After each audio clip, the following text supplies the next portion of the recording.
Welcome to my web workshop on financial education for the next generation.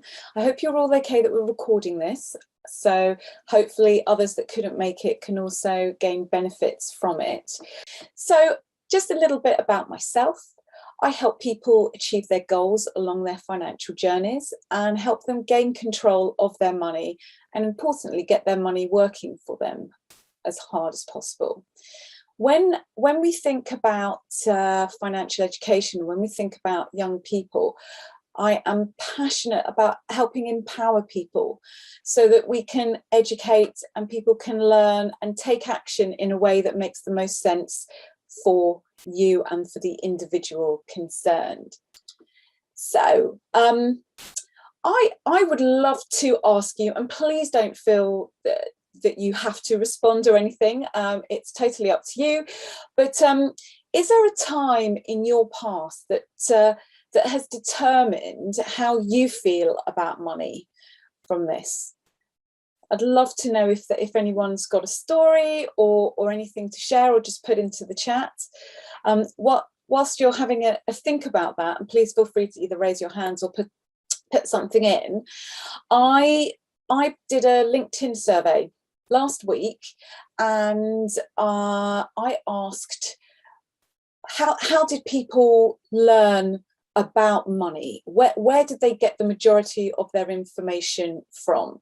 And that survey had 4 choices, which were from parents or family, at school, on the internet, or worked it out along the way. Working it out along the way was the highest scoring return of those that did reply. So I had almost 30 responses, and it was 48% worked it out along the way, 38% parents or family, and then the remaining 7% and 7% were split evenly between at school and on the internet. So it's very much feels like that's what's happened. Now, I'm passionate about changing this statistic, and yes, we can't do anything about the past, but everyone's on this because there are young people in your lives, and helping to create positive and multiple money defining moments in a positive way, I think it's really important. So that's what we'll try to do today, but trying to do one of my missions is trying to do this for the long term as well. So, and so we've heard about being in the recession, and money mindset has always been quite loose and thinking about the possibility of losing everything. So it's very important to just try and help people with their money mindset, money defining moments, to make them as positive as possible and as natural as possible as well. So what I'd like to do is this, we're going to just split up into different age groups. So I'm going to go through different age groups, talking about some things that you can do with children and young people of different groups. What I would say is each group and each suggestions, it's not mutually exclusive. There's overlapping, and there'll be other ideas. So please do feel free to chime in. We can interchange and we can work things out along the way. So as you can see, the first age group is 2 to 3 years old.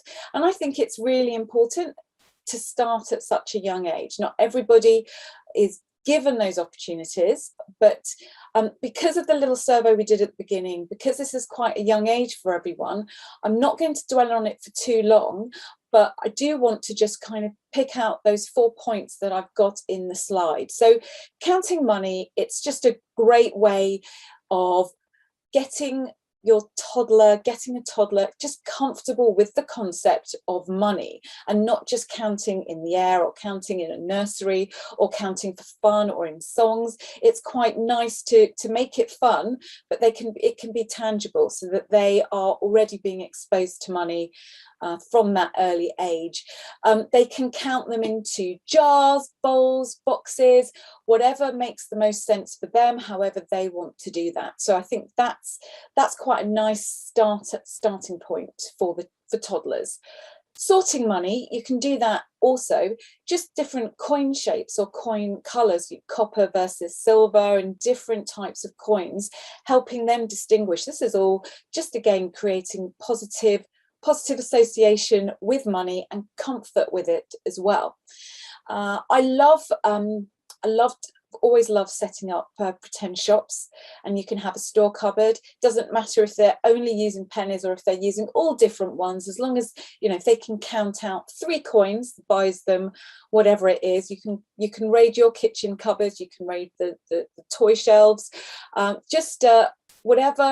whatever really helps. So if you've got a bulging wallet at home, so what I've always done is any coppers and any small change from my wallet, because I just can't carry it around, and actually I don't carry cash around with me at all really now. So whenever I do get change, or whenever some money does come my way, we have a coin cup at home, and that can be a really valuable exercise to play with, but also can help with, your child can have a piggy bank or even a jar or something, just a way of saving, so that they can have that money box, and they can already start accumulating coins from an earlier age.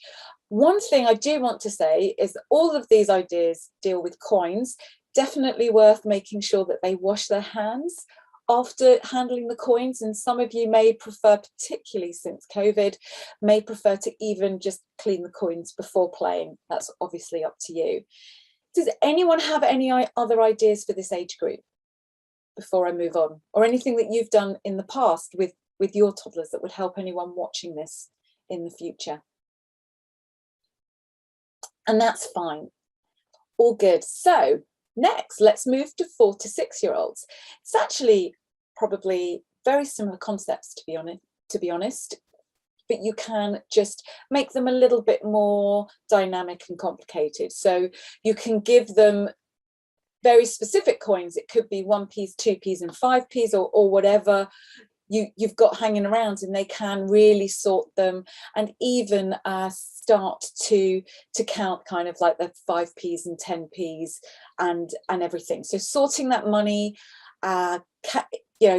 just helping them see that the differences do count, and at that age you can do that. I love the idea is, if you do go shopping, and I know a lot of us do online shopping, but if you do go into any shops, which I'm sure we all do at some point, bringing your child with you, helping them read the price tag on the shelves so that they understand, even if it's just that everything has a value and they're all different. So I think that's really important.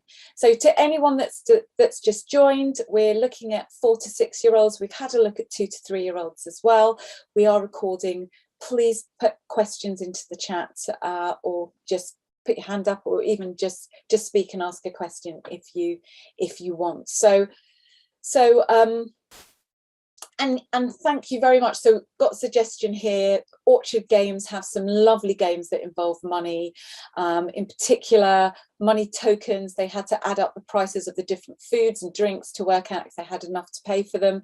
Absolutely brilliant. And I'm sure that we've probably still got in the playroom, which should probably be sorted out, as quite a few Orchard Games as well. A lot of fun can be had with those in particular.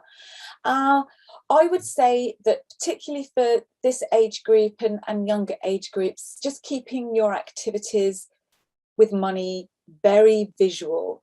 So having a physical money box or a jar, having physical coins to count, going around the shops and looking and seeing that there are different prices associated with different areas. There is a lot of online obviously going on, and that is great, but I would probably say for this age group it can be much more powerful being visual, but obviously we've got to do what we can in circumstances that we're in. So I was wondering if anybody else has got any other ideas for this age group, 4 to 6 year olds. I know, so what we always do is we'd say to our daughters, you can get an ice cream from the ice cream van, or we can go to the supermarket and get a whole packet of ice lollies or ice creams. It's a very similar price.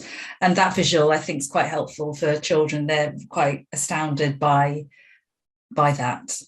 That's great. Being able to compare the different values depending on where you get them from and what you get, that's very powerful, and that's a great idea.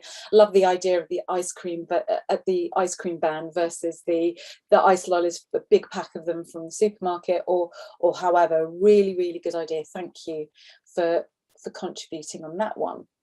So next, I wanted to go to 7 to 10-year-olds, and we're entering the age groups that seems like it's a lot more relevant for those of you that are joining us today. What I've got here is I've got the 3 ideas, and actually I stole this from my daughter when she was 8, when she was trying to put together a goal drawing, and it was like, oh, this is really interesting. Can I steal this and can I use it in social media, or can I use it in any of my blogs or anything like that? And so she was delighted. Basically, this diagram was my 8-year-old at the time wanting to save some money and trying to think about what she wanted. Now, this is a Cleo mug, so we had a cat called Cleo, and she wanted to get a personalised mug on there. She felt that £35 would have been enough, and I didn't want to like burst that bubble, and she was kind of getting there, but it was just really nice to have, for her to create a goal and for her to work out and count how much she had and to know that she was getting close to it as well. I just think that at all ages, but particularly when you start getting into from these ages of 7, 8 years old, talking about money is really important, and it's really powerful, because I know that a lot of adults find it really stressful and really difficult to just talk about money. And if we can introduce positive association with just talking about money, having that, and it's being a fun and enjoyable concept, it can make a huge difference in the future. So talking about savings, why it's important to build up savings in case your income is suddenly reduced. So having savings and distinguishing between savings and spendings and being able to visualize and to have a goal that they can work towards is a great way, I think, of starting to help really actually empower them to take action and start taking control of their own money. So I would say, if you haven't already opened a savings account for your child by this age, it's a really good opportunity. And I remember taking all 3 of our children into Metro Bank at the same time. Actually, I probably wouldn't recommend that to anybody else, because I think we were there for about 2 hours, getting all 3 of them opening up their savings account. As you can imagine, at the time, it wasn't brilliant, but Metro Bank had lollipops and all different things, so they were occupied somewhat. But having that savings account, seeing it physically, going in there, seeing that if they've got any savings that they've saved in their piggy banks, in pocket money or anything like that, they can take it in and they can open account and they can pay it in. So I think that's really good, and then they can have a tangible goal for saving. One thing I do want to say, if you've got a savings account, and people's opinions are split on this, but I am very much, I try to have paper free. I try to be responsible to the environment and explain that to my children. But I have found that physical posted bank statements can be really powerful. Having your young person getting a bank statement, being able to see what it is, seeing all the concepts. They may not understand some of it, like interest, but actually getting a physical bank statement addressed to them in the post as well can be really powerful for them. So obviously it's up to you and what you want to do, but I do recommend that, or having something visual. And if you don't, you can get it up on an iPad or on a screen and try and go through it with them. Just depends what you prefer. So what I would say is, if they're saving towards a goal, if they've saved that money, again, I'd use that as an opportunity to double check with them, to talk about it, to make sure they're happy with their decision, and that it's okay to change their mind. It's okay to have another goal, but just to kind of go through and celebrate with them, actually, that they've worked really hard to get there and to achieve that, and again that they can spend money. And actually it's something really important that I think that a lot of parents or a lot of guardians, carers don't quite realize that actually children, their money mindsets can be split. And so it'll be really interesting if you want to go home, or if you want to have a think about your children, which category do they fall into? Do they fall into the category of just can't spend money? They just find it really difficult to actually spend money.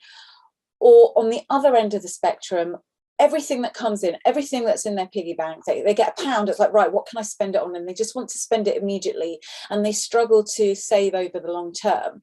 Be really interesting to see, or if there is a balance in the middle, because I think that either of those, it's lovely to have a child that doesn't want to spend money, but actually that could also be a negative mindset about them, for them, that actually spending money isn't a bad thing, and being able to have a goal, learning how to spend in a responsible way and building healthy spending habits, I think is really important. So creating that goal is very helpful with it. It's interesting that of my 3 children, I've got one who just spends the money as soon as it enters his bank account. I've got one that just, I can't get her to spend money. It's really difficult, so you have to work on that. And then I've got another one, and she's actually quite nicely balanced. So we'll go on to some more ideas in the future. And for this age as well, there are lots of apps, and there are lots of financial education tools around that may help them as well. So I just want to put a suggestion in for Go Henry. You can have a Go Henry card from the age of 6, and that can really help you with spending habits and saving and creating goals, because you can do all of that there. It does cost to have the card each month, so it's an expense, but so everybody has a different opinion on that, but I did just want to mention that. And yes, so we've got youngest is very logical, spending, doesn't like to waste it. Oldest, really impulsive, wants to blow all the savings that she has, and just currently wants to spend over £100 on tools and material for a school project. Well, obviously all the other kids are definitely using recyclable materials from home. I really feel for you on this one, because I've experienced very, very similar areas on that, and it's just useful about talking them through it, and just trying to help them, and maybe look at a goal and find an in between for them. Does anyone have any other ideas of things for 7 to 10-year-olds that can help empower them and to learn about money and spending? Okay, let's go on to the next one. So this also feels like there are a lot of you that have people in this. Oh, sorry, we've got someone else, spends everything that he can, but very keen to save for something bigger from his bank account. So that's great. So he's already got a bank account, which is super, and he's already kind of distinguishing a little bit between spending and saving, which is excellent. And I think really is a brilliant segue into this next slide. So thank you very much. 11 to 13-year-olds. At this point, I think it's really important, really valuable, really powerful to help your young person distinguish between the spend, save concept. Just want to say that this isn't, these age groups that I'm identifying doesn't mean that, right, you can't do this at a younger age, or you have to do it at this age and can't wait till later, because everyone's different. So I'm just trying to kind of put these into suitable buckets, but you can absolutely, obviously, pick up ideas from all across the spectrum. They're all interchangeable. That spend save concept is really powerful. It's the start of learning how to budget, and a lot of adults, most adults probably don't know or are very stressed by the concept of budgeting. So if the children are receiving pocket money on a regular basis, or maybe a monthly allowance, or if they're earning rewards for doing certain chores, whether it's around the house or whether it's in their own rooms, homework or whatever. And of course, everyone will have different opinions about this. Having a target of, if you're getting pocket money, I'm going to use the amount £10. I know that's a lot of money, but just because it's easier to split up. If they're getting £10, let's say it's £10 a month or whatever it is, if they're getting that £10, is to think of that as like, right, how much are you going to spend and how much are you going to save? I've always used the 50-50 rule with my children because it's easy and they can learn it from a young age. They're probably more comfortable at it even from a younger age than 11 to 13. But if they were getting £10 pocket money or a birthday gift or something, we've always had a 50-50 rule, which is, right, of that £10, I'm going to spend £5. They don't always have to, but they will, particularly for an 11-year-old, they've got, they can have bank accounts, and they've also got savings account. Is actually what I've done. If there's nothing that they're looking to spend on, if there's nothing that they've been keen to get, is put the £5 in the current account and £5 in the savings account. And it's a really nice way of building this healthy relationship with money, building habits as well, that actually money that comes in, it can have lots of different purposes. You don't have to spend everything that comes in, that there is that. So we've always had that rule.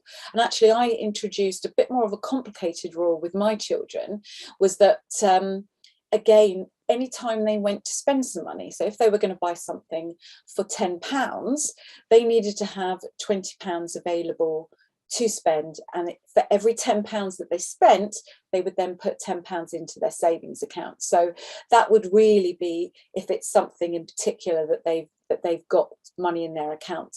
And so you can kind of choose which one to do, or have a hybrid system, not making it too complicated. But even now, even though this is something we've done for years and years, my kids just automatically, if like a family member comes over and gives them a £10 note each, it's all like, right, Mum, can you put £5 in my savings account and £5 in my current account?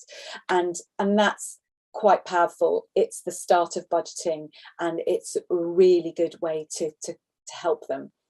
So, as I've mentioned, from the age of 11, a child can have a current account, and this has been a really powerful learning tool for my children. So at the age of 11, what you could do is you could research different savings and current accounts together.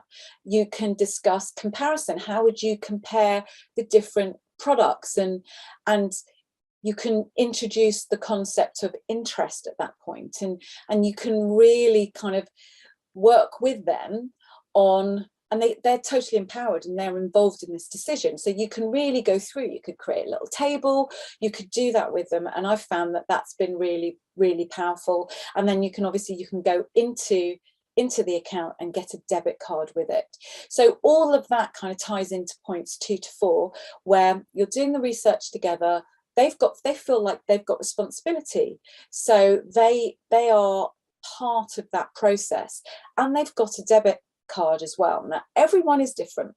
Some parents will just not want to let a debit card go anywhere near their child, and others may feel fine, or you may want to introduce the concept over time. So I've always, for a couple of my kids, I've got my copy of the debit card, or I keep it with me. But actually over time, 2 of them now do have a debit card in their wallet's purse at the moment. So, and I think that even though they've got a debit card, reinforcing the importance of saving for things that we really want, and continue to allow the children to make purchasing decisions with the spend element of their money, so they are able to take that responsibility, is great. So what I just wanted to do is to just go through some of the bank accounts that I've heard of, and I'd love to know if any of you have discovered any good bank accounts as well. So I've used GoHenry for our youngest. And I found it a really, really good way to keep control. She's 10 currently. She's had her Go Henry for a couple of years as well. It does cost money, but the app is interactive. It's a very good tool. You can go, they've got their financial education, like modules and everything in a fun way. They can save, they can contribute to charity, they can have goals. They are in control, but you are also as well. And I actually use that to give her pocket money and to earn extra rewards. And she can see it on the app, on her version of the app as well. So I found that really valuable. I have heard really good things about Revolut as well, and they have junior accounts. And also we've used Metro Bank with our children for a while, and I like the physical aspect of having a branch to go into. Metro Bank have the magic money machine, so from a young age, just taking their piggy banks and a bag of coins and putting it in and counting the money. It's just a really great and powerful way from really young as well, just to see it, just to be in the bank and to associate different places with money. It's just really valuable. Does anyone else have any recommendations? And actually, just whilst waiting, if anyone's got any good bank accounts or apps, that would be super. So what we've got here, a book I read recommended being clear on what parents will provide and what children are allowed to spend their money on, with as much autonomy as you can allow. So, for example, agreement might be that parents provide clothes, after school activities and so on, while children might be allowed to decide if they want to spend on sweets, obviously with a limit. I totally agree with you on that. Video games, football stickers, toys, and so on. And that's absolutely right. Having that distinction, I think, is really important. So there's that spend save and just making sure that the children know. So we always have a conversation if there's something they want to buy, and if they're not sure, and they say, is this something that I should be buying myself, or is it included in the clothing aspect, or is it like you don't need those clothes, if you want them you can buy them yourself. So an excellent one is giving a child a budget to spend if they're somewhere. So £10 budget to spend each day at a music festival. That's really, really powerful, and that is a great way of her learning through actually doing. So there'll probably be some days that she yeah, exactly, she spent. There was one when she spent it all in the morning. She learned that's it, nothing else that you can do for the rest of the day. It's not bad if your young person makes a wrong decision. That's not bad. It's good to kind of go through with them and make sure if they're going to spend, £30 on something they've been saving up for ages, and you're just like, oh my God, they're going to play with this for one day. It's a video game or whatever, and then it's never going to be seen again. You can kind of talk to them about it, but actually giving them the responsibility, they can be accountable for their own actions. So buyer's remorse is absolutely it. Letting them spend money, waste money, make bad money decisions in a controlled environment and in a safe way is a great way for them to learn a lesson, rather than in the future if they're making a larger purchase or something when it's the consequences are much more severe, versus right, well, you now have got to, if you actually shouldn't have bought that, you can now save up pocket money. I'm going to feed you and clothe you, and you're still going to get your birthday presents. You're not going to be, without a home or anything like that. So, but researching everything together, talking to your child about it, I think that's just so important at every single age. And one thing I do want to say is, through all of this, it will hopefully kind of help us as well. So researching bank accounts, talking about money. As adults, we do not talk about money enough. It's like a taboo subject. A lot of people feel very stressed and anxious when talking about money. If you're talking to your child about it, it can also help you kind of get over any anxieties that you may have when it comes to money. It could also help you understand. And I also implemented very similar spend, save ideas and budgeting once I kind of had come up with that idea for the children, and they really liked it. Now, I don't use 50-50. That would be amazing if I could do that. But you can always do, for us adults, if your child is doing 50-50, you can even say, well, I'm going to do a 10%. So anything that I do spend on a luxury, we're not talking about the food shop or petrol or anything like that, but if I do spend something on a luxury or something that's a bit of a treat for me, I'm going to put 10% into my savings account. That can also be really powerful for you and help you build positive and good money habits from that. So I think it's really important that we use this for ourselves and to kind of help the family as we go along. So we're heading into the teens years, which is got a lot going on once they enter this age group. But I think there's just great talking about money. But as I've said here, saving a set percentage of any money that comes in, whether that's an allowance, a part-time job, gifts, or anything. At this point, it may be that 50-50 isn't appropriate, or you can still keep to that, but they can also see they're moving towards your own target. So if the younger children are 50-50, if you as an adult are 90-10 in terms of if you spend money, you're going to save 10%, maybe they could be somewhere in the middle. And again, you can work out what makes most sense. So anything that comes out their current account, it basically comes straight out.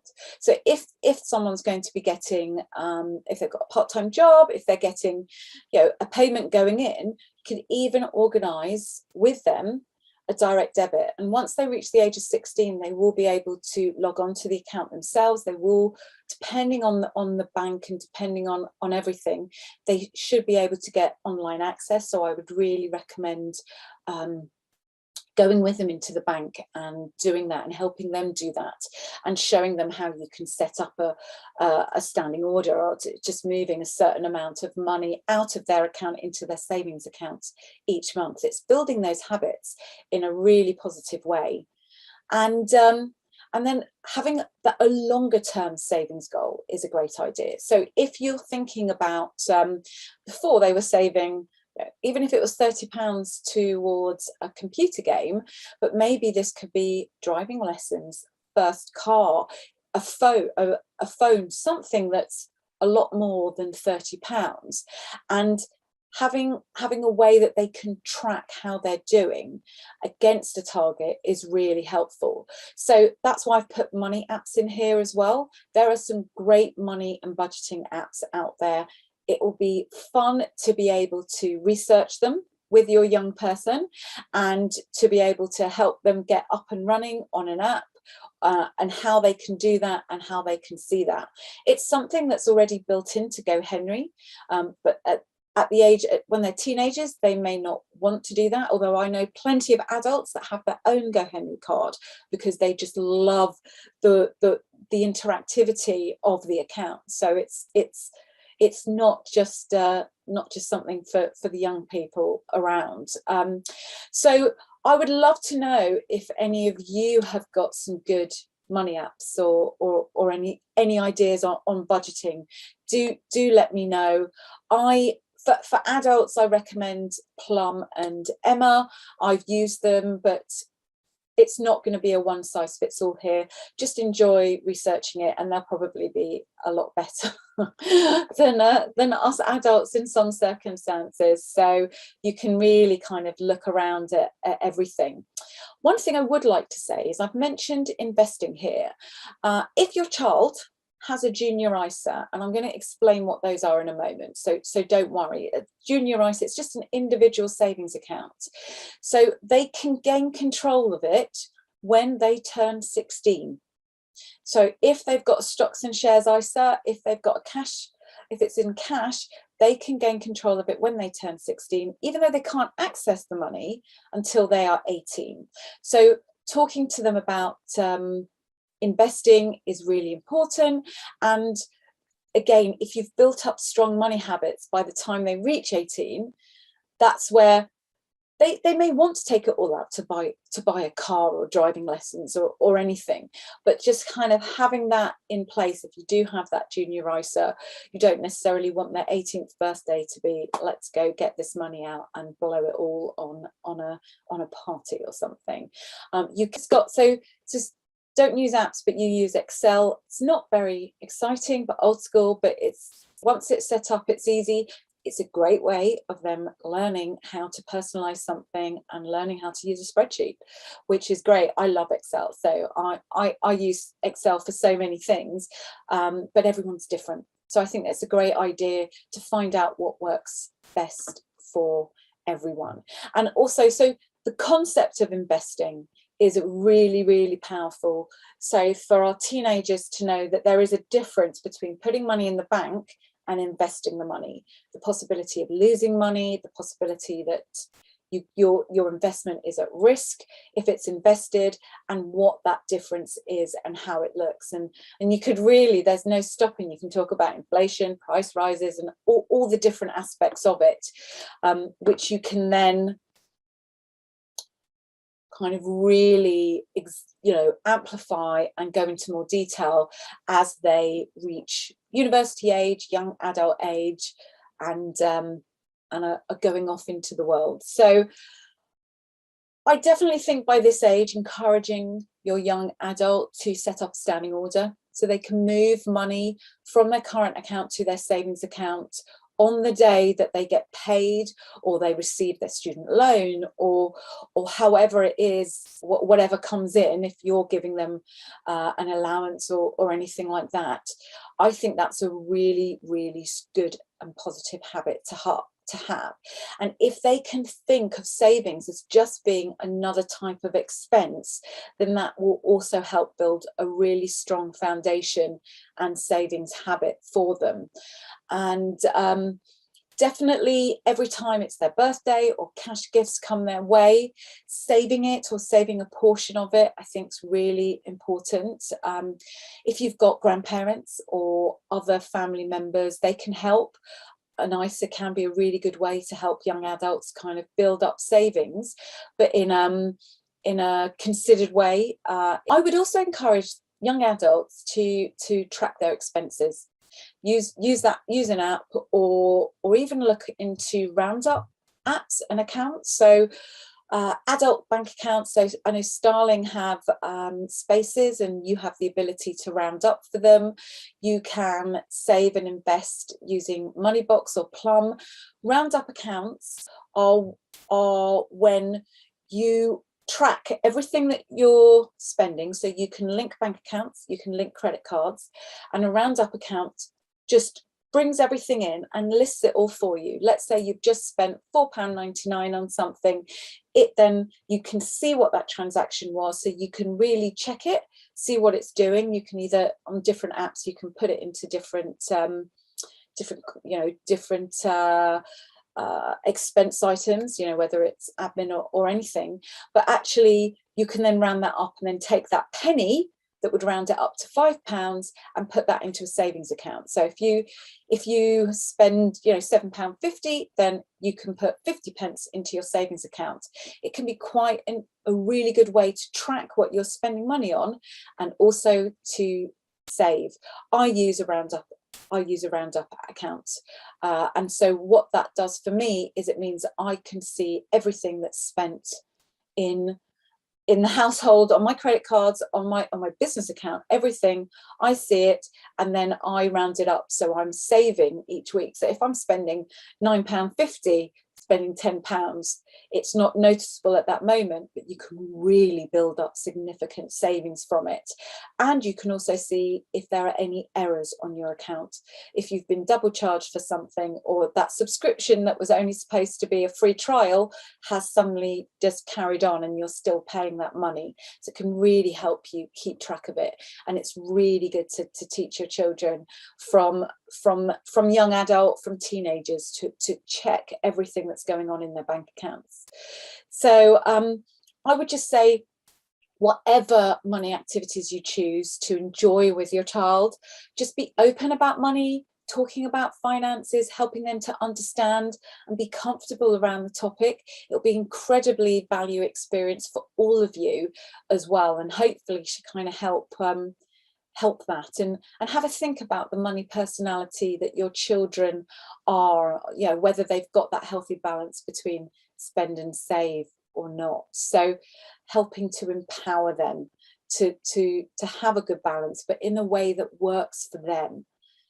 So what I just wanted to do now was really just kind of explain some of the ways that you can invest for your children. So a junior ISA, it is an individual savings account. You can open one for anyone that's under the age of 18, and you can start from birth.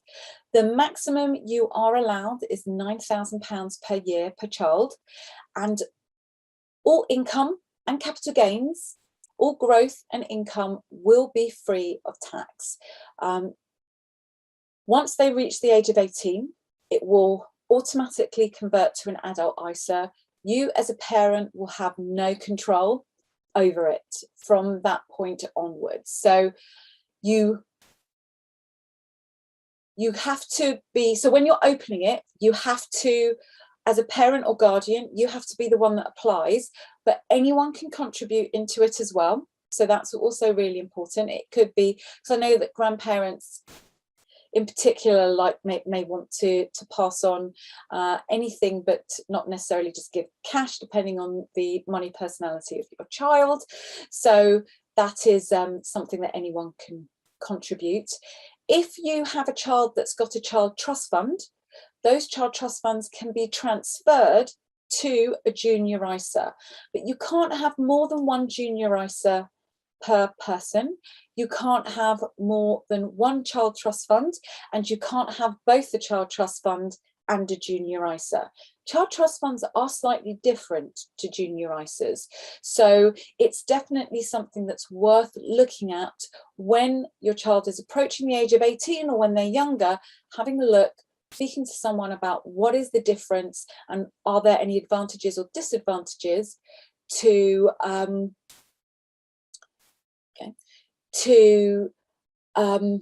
having a child trust fund versus a junior ISA. Now, pensions, a lot of people don't know that you can have a pension from birth, and that can be really valuable. So if you're a parent that is worries about what your child will do at the age of 18, if you're a grandparent or anyone would like to help contribute to your child, but don't really want them spending it from the age of 18, but want to build a really good foundation for their pension that they can keep adding to, a children's pension is really worthwhile. And you can contribute up to £3,600 per year into a child's pension, assuming they're not earning any money. If they're earning money, that can be increased. But if they're not earning money, chances are they're not going to be a taxpayer, which actually means you get tax relief on any contributions into a children's pension, but you're not paying tax. So it's actually just becomes like an extra contribution from the government.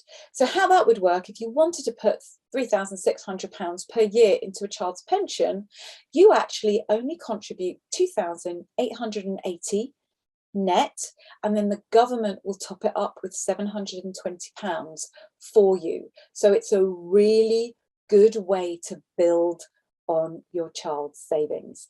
Other adults can also contribute once it's been set up by parents or guardians, but at the moment you can't access a pension until you're age 55, and I think we can all hazard a guess at what age that will actually be by the time our children reach retirement age. So definitely worth speaking to someone about it before just doing that.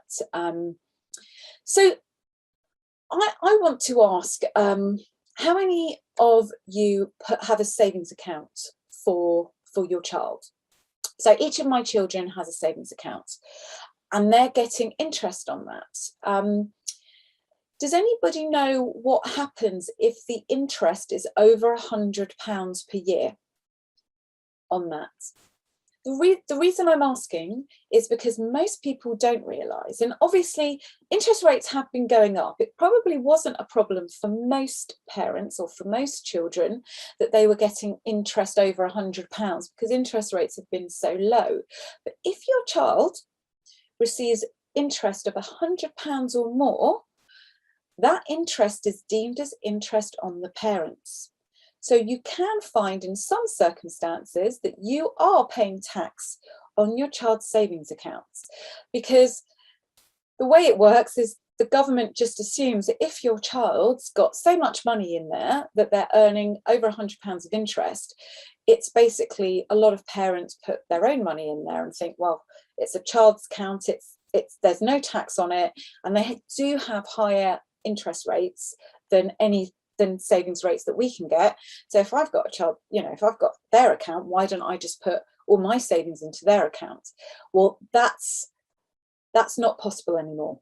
So it's just worth you knowing that actually, if you are looking at savings accounts, then actually junior ISAs and pensions are ways so that it is in the child's name, but you do lose control of it as well. And all I really want to say is, before kind of moving on to just summing up and everything, I use the oxygen mask analogy quite a lot.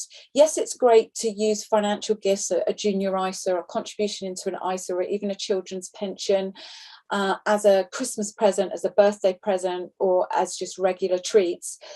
But oxygen mask, you have to make sure that you are fine financially yourselves before you start looking at these options for your children. So for some people, that is absolutely fine and they want to give their child a start, but your child's not going to thank you if you run into financial trouble.